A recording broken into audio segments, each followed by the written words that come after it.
we start now with the first session, and the title of the first session is Rebuilding Bridges, the general title of our T7 meeting, Tackling Global Insecurity. And it's very telling that we are starting with a session on security. And also, Mr. Cutillo, when you started your speech, you started with security. It's very telling because if you think of the G7 3-4 years ago, security was not considered as a core topic of the G7. And for many other topics, the G7 was supposed to be replaced by the G20. Today, we talk about the G7 covering an entire new spectrum of topics mentioned by the director Cutillo, and talking about security at the core of the G7. I mean, something also happened with something like this happened to some extent in a different way, of course, also with the NATO. I mean, if anything, Putin succeeded in completely resuscitate, to revive the NATO. Just before the Ukraine war, the NATO was defined by Macron as brain dead. This is not the definition that we would give today. So again, it's very telling that security is back, is the core issue for the G7. It was like this last year for Japan. It's going to be like this, of course, for the G7 summit in Apulia. So inevitably, we start with this, and we will try to read the security threats also in the context, of course, of the rise to the global south. As you mentioned, we need to come to terms with the rise of global south and with the threats posed by cybersecurity and AI. So basically, these are the topics we are going to tackle in this first session. So without further ado, let me start introducing our keynote speakers. Abla Abdel-Latif, she's Executive Director and Director of Research of the Egyptian Center for Economic Studies. Thank you, Abla. Antonio Missiroli is a Senior Advisor at ISPI and was the lead co-head of the T7 Task Force on Peace, Security and Global Governance. Rachel Rizzo, she is a non-resident Senior Fellow at the Atlantic Council. And Samir Saran, last but not least, the President of the Server Research Foundation. Okay, Samir, I see you. Thank you very much for connecting with us remotely. So let me start from Abla. Abla, the first elephant in the room. There are two big elephants in the room. The first is of course, the conflict in Gaza. Let me ask you, coming from Egypt, and of course in a very delicate position, what do you think that the G7 should do to find a viable way out to the awful situation today, but a way out which could be acceptable to some extent both by Palestine and Israel? Please. Thank you very much, Antonio, and good evening, everyone. An easy question, I know. What? Not an easy question. No, it is not. It is not. But let me start with the nice part. It's a pleasure to be here. Not only because this is T7 and because of my deep relation with all my friends in ISPI, but also because of the importance of the topic and how building bridges is key at this stage. Of course, you are talking about a very difficult topic and one that is actually very painful and in my heart. We are observing a big failure, actually, on the part of the international community in trying to solve the situation. And I'm going to qualify that statement a little bit and say it's not the international community, it's actually the Western governments, okay, who are not trying to stop the war.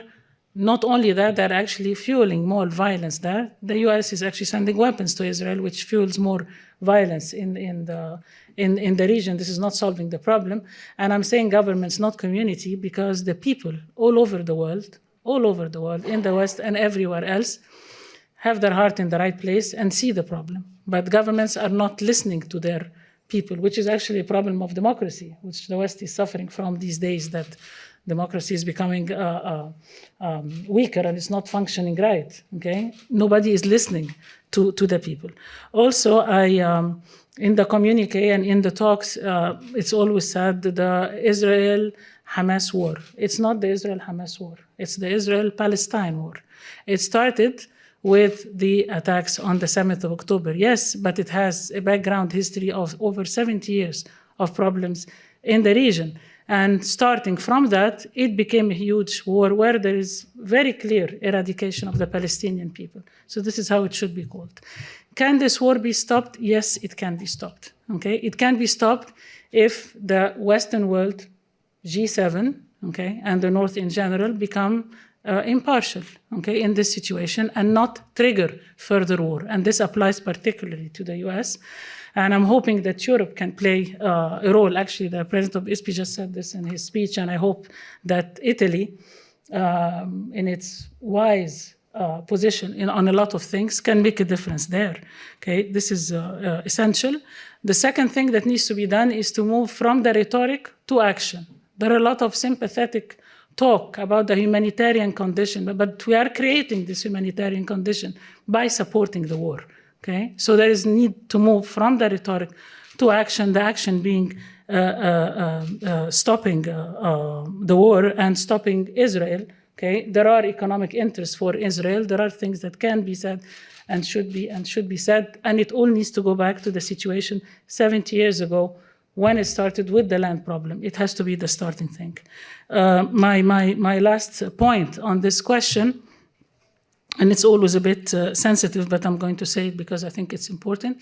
I think G7, if they adopt a distinction between anti-Semitism and anti-Zionism, I think this is going to be very good, because nobody in his right mind or in his right heart, okay, would go for the first. But the second one is different. And putting the two together in one package is actually confusing things and causing a lot of problems. Egypt is obviously in a very difficult situation in all that, and pushing Egypt to open its borders and all the talk here is not going to solve the problem. It will simply kill the Palestinian case altogether. But the war can be stopped and easily stopped if G7 takes the proper position.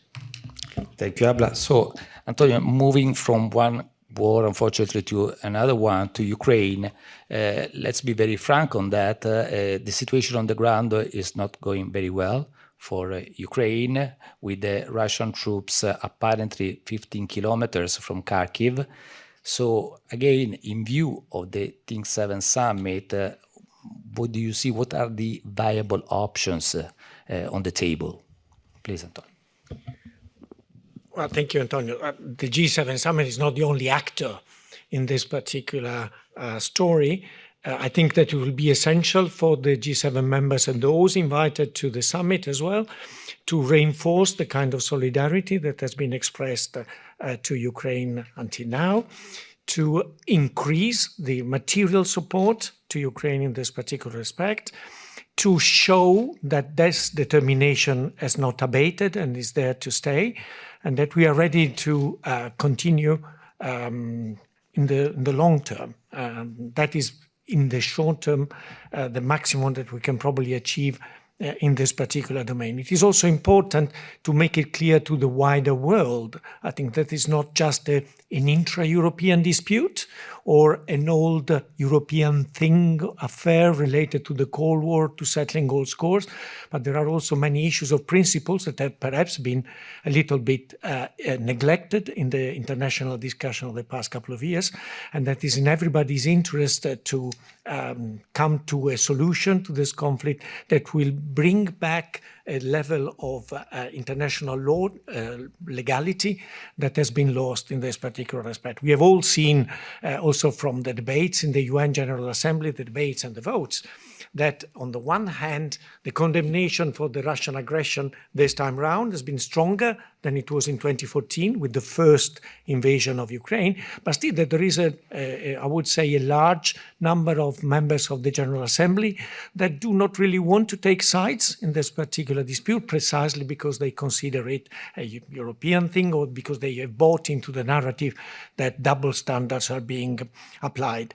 And I think it is very important to keep open a channel of dialogue and discussion with these countries, also with others that are not necessarily like-minded countries for the G7, in order to achieve a broader consensus of some highway code rules. That is, the international community needs to preserve, even in a situation of flux like the current one, to preserve a number of rules that are to be respected by all actors. And I think only by doing this will it be possible to rebuild a degree of consensus.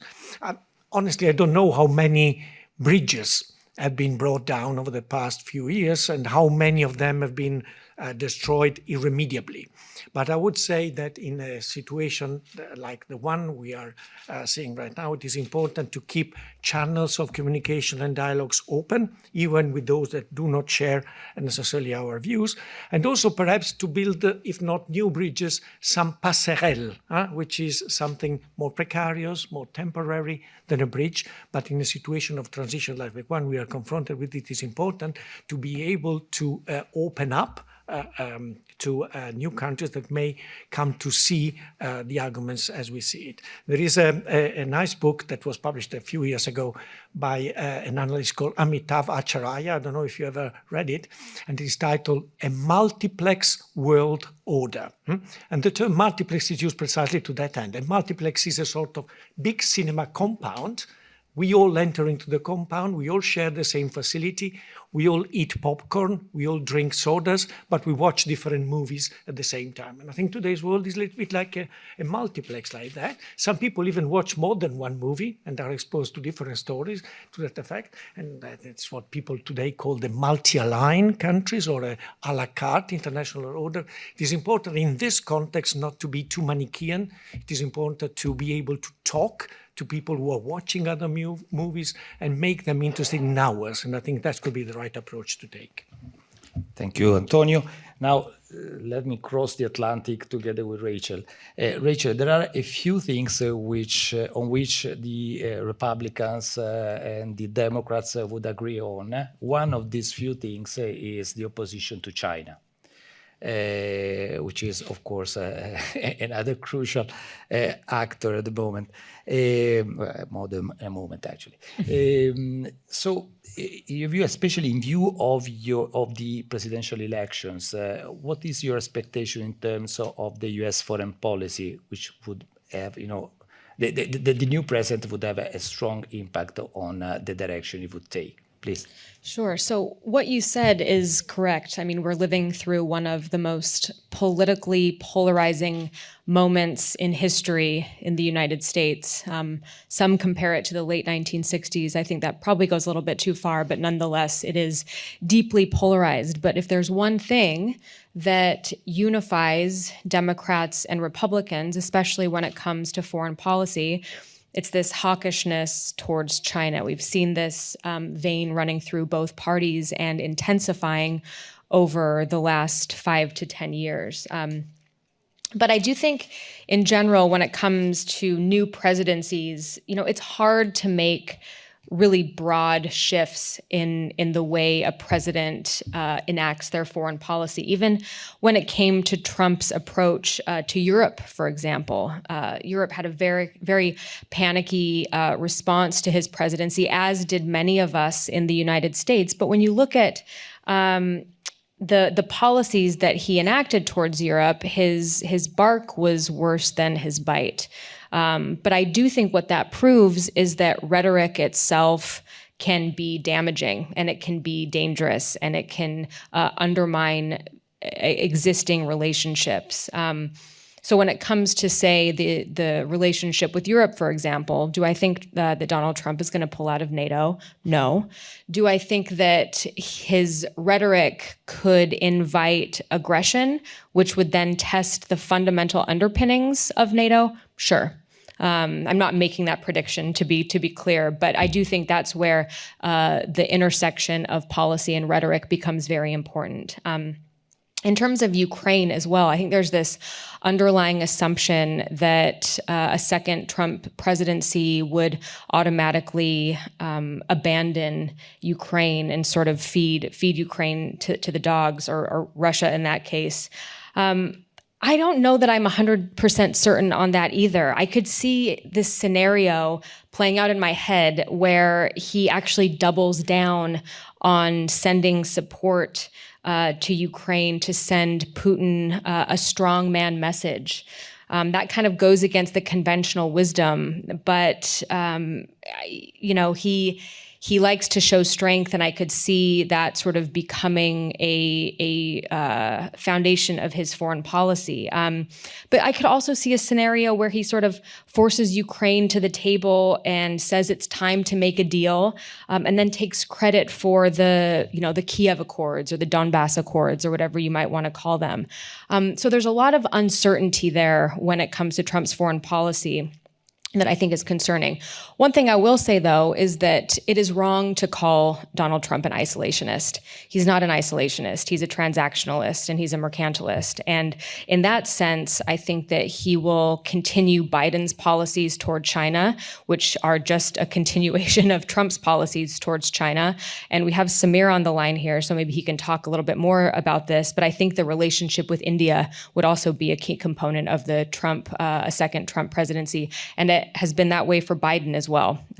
So I think overall, probably more continuity than change, but the rhetoric that has already played into his campaign is certainly concerning. Thank you, Rachel. So Samir, it's your turn now. You were called into action now. So Samir, we have been working also our institutes together with the Policy Center of the New South in Morocco on the rise of Global South.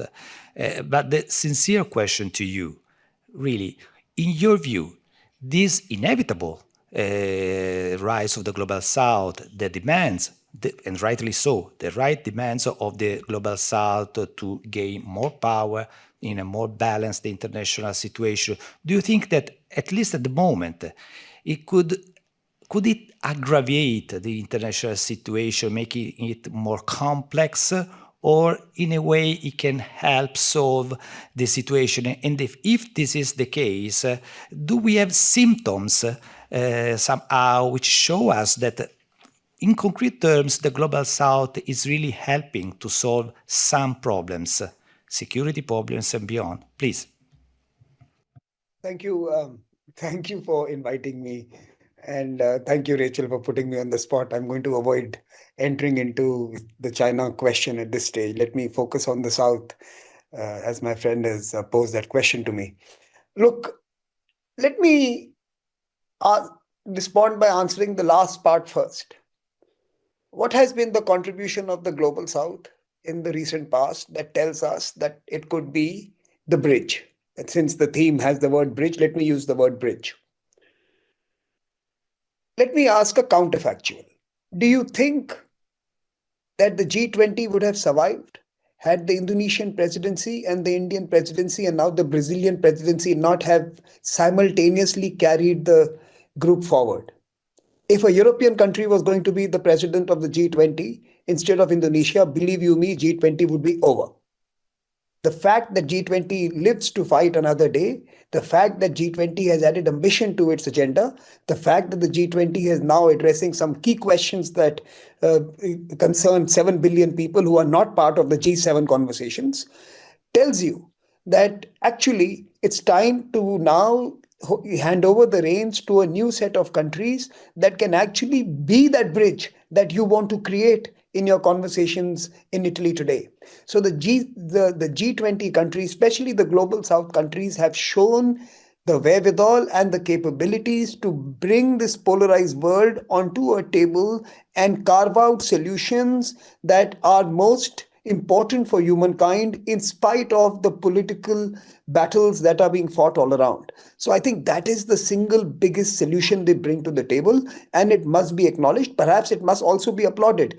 In certain humility, I think the G7 declaration must acknowledge the role of the Global South for carrying forward global governance when they were missing in action. When all of them were arraigned against Russia on the European front, it was the Global South that was solving the problems of the world, and this must be acknowledged. So that's the last part of your question. Now, on the symptoms, look, there are symptoms on the signs and some of the examples and manifestations of the Global South and its recent actions. When you went to the General Assembly to take a vote on the Russian action, you saw a number of countries of the Global South supported the European American resolution that condemned Russian breach of territoriality, sovereignty, and everything that the United Nations Charter believes in. Many countries supported you, many communities within the Global South supported you. Well, guess what? Who backed out when the same question was being debated around the Middle East? It was not the Global South that backed out. Who were the people who were missing in action there when principles were being discussed, as one of the speakers mentioned, the issue of principles. When principles were on the table, the G7 was missing in action again. And this is, and by the way, I am not taking sides here on the fact. Let me just make it quite clear. Israel is a dear friend of India. Israel is under severe terrorist attacks, and we must condemn terrorism. But the principles of sovereignty, territoriality, and international law apply as much to Russia, to Israel, to USA, to India, to everyone in this room. And if we are discussing principles, the G7 cannot decide to live by a certain set of principles in certain moments and other set of principles at other times. The rise of the Global South has amplified and has laid bare the hypocrisy that had defined global governance over the last 75 years. If your system is failing today, it is because it was based on a set of lies that were based on convenience to those who were writing the rules and riding the waves. And that has literally been unmasked and unearthed in the last few years, courtesy technology, courtesy the mediated societies we live in, and courtesy the power of communication that has allowed so many people to participate in so many important questions. And I think just the United Nations General Assembly votes should give you the answer, that they have remained consistent and constant. Some have not been there. Now, the last part. I think the previous speaker mentioned the Manichaean dualism, and I thank you for saying that, because I think that is the worst pandemic that afflicts the transatlantic partnership, this binary position around the world, that Russia is evil and we are somehow the knights on a white horse and we are going to be saving the world. It's not going to be like that. Now, the same concessions that you have, the same terminology that has been used in this very debate, that let us find a solution that satisfies both sides, when in the case of Middle East, must also be the phrasing when we discuss what's happening in the Ukraine front. Now, I am not trying to justify anything here, but I'm saying any solution that happens there has to satisfy Moscow, has to satisfy Ukraine. And you can't remove these two from any formulation of the future. You have absolutely rejected any Russian sensitivity to what has happened over the last few decades, thinking that that is propaganda, and while what you speak is truth. I think there are some shades of exaggeration on both sides of this nomenclature, propaganda and truth. I think both sides need to perhaps rethink that there could be a solution where Moscow and Kyiv could find the middle ground, and you do not have to all be wasting so much time on fighting the war till the last Ukrainian. We must find a better solution, and I think that imaginative geopolitics completely eludes the binary Europe that still confronts the solution from that perspective. And I hope the G7 could think about the larger constituencies that have been talking to them, that have been urging them to be more imaginative in finding solutions to this vexed challenge that faces us. But let me just conclude by a cautionary tale. I don't think that the rise of the Global South or the rise of these new voices really means that there is one voice or there is one direction of the rise. I think each of us in the developing world, in the emerging world, in the erstwhile colonies, from the erstwhile colonies. Each of us have chosen pathways that are quite distinct, quite specific, quite discrete, and have a very different set of political and economic assumptions undergirding this transition. And to assume that there is some monolithic or homogeneous rise that is happening that is going to result in some new vector of direction of global governance or global growth is again dangerous.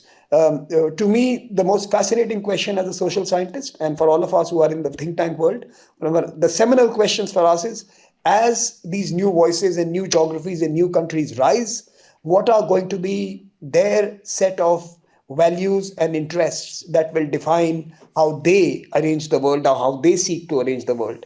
And that is going to be a fascinating contest where G7 will no longer have the powers of control, but will only have the persuasion of partnership. And I think, let me congratulate Paolo and you and others who are engaged with the T7 process, and without any hesitation say that this has been perhaps the most inclusive T7 where they have reached out in partnership and not in necessarily a presidential format to countries around. So well done. I think partnerships that persuade are far more effective in the future than principles that dictate. And unfortunately, for the last 75 years, it was dictatorship through principles. Thank you, Samir. Thank you very much. Now, we have just a few minutes. So very briefly, you can applaud, of course. Samir, there is an applause for you. Very briefly, I mean, just to be totally in line with what Samir just said, seen from Egypt, of course, it's a totally different story from India. What should the G7 do to better engage the Global South? Actually, it's not a completely different story because we're both members and we're both friends, Samir and I, and we shouldn't fight until the last Ukrainian or the last Palestinian. I have to start by saying this, okay? But let me go back to the G7 and how it needs to involve more the Global South. For this to happen, there needs to be real participation, real action, not rhetoric, because the G7 has been doing this. There are meetings on the side with this one and previous ones. Meeting on the side with the countries from the Global South. We have to support the Global South. We have to make their case, blah, blah, blah. But this doesn't work anymore. We need a lot more than that, because actually it's one united world. And when the North starts seeing this very clearly, we are all going to survive. That's the catch. With climate, it's affecting everybody. So I think what is needed very quickly, one, there needs to be a bit of action that's a bit painful for the G7. A change in the way, for instance, in the way the financial institutes function, change in the voting system in the World Bank and IMF, and in the United Nations. But we are asking the countries that are benefiting from this system to be the ones to introduce the change. It takes sacrifice, but it takes wisdom of seeing that the Global South and the Global North are part of the same world in order to survive.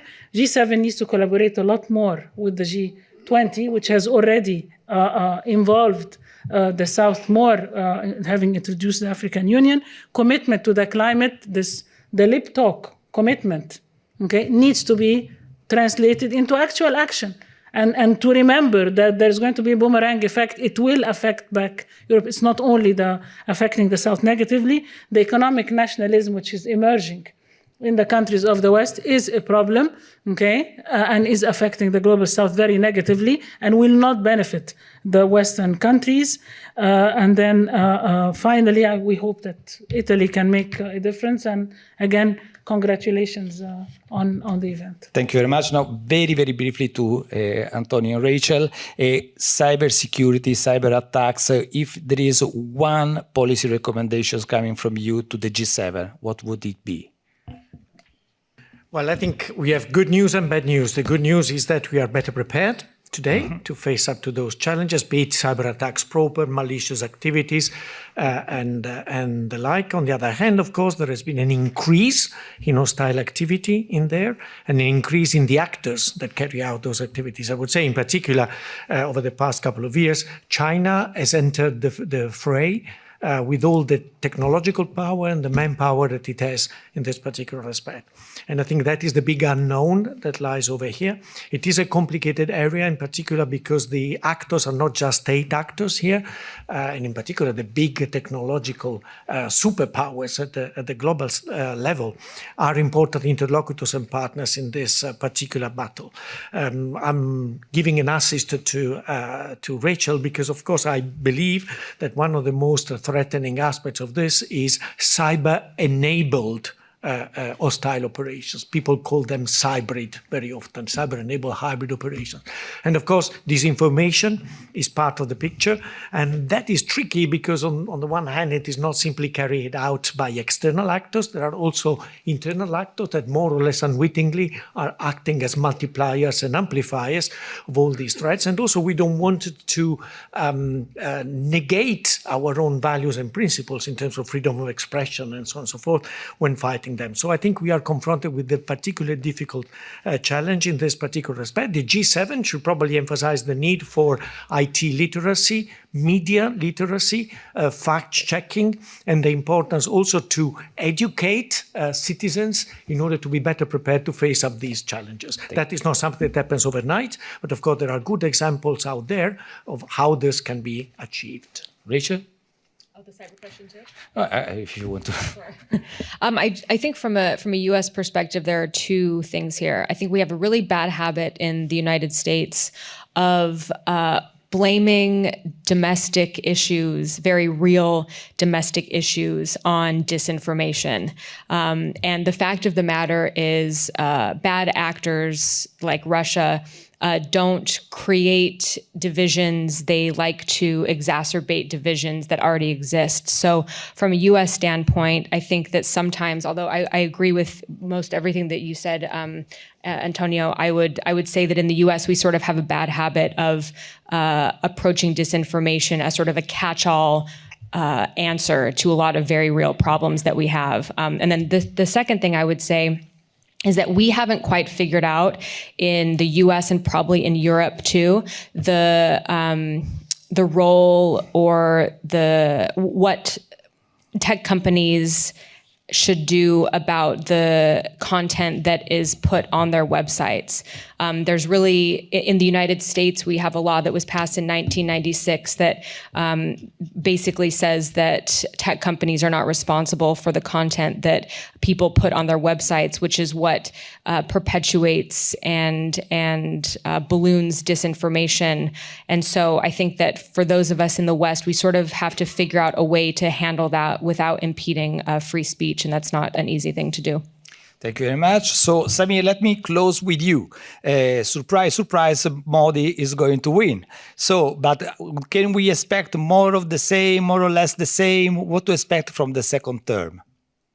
Look, I am not going to get into the mugs game and try to predict an election when a democratic process is underway. We will not be surprised. Let's put it this way. Many will not be surprised, but let the election results be read out on June 4th when they are. Okay. Till such time, let me just confirm to you that irrespective of what the result may be, Indian foreign policy and India's role in the world has taken a significant new dimension in the last few years. And that is unlikely to change in the coming days. That is going to remain one of the major new forces that will shape international discussions in a number of domains, including in peace and security.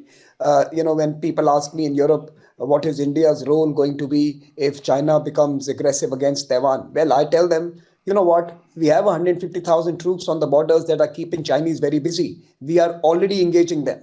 So, the question, the reality is that we are going to be a force for good, whether it comes to rescuing people from various situations, from piracy to disasters and others, or whether it's going to be facing off those who are trying to redraw the map in the Asian continent. So India is going to have a role that is going to be far more pronounced than it has been in the last decade. And any new government is going to take this reality forward. That is something that big countries have to do. And as we move from 4 trillion to 10 trillion in the next decade, this is our destiny. Thank you very much to Samir, Saran, Rachel, Rizzo, Antonio Missiroli, Abla, Abdel, Latif, and now I leave the floor to the colleague from IAI, Ettore. Thank you.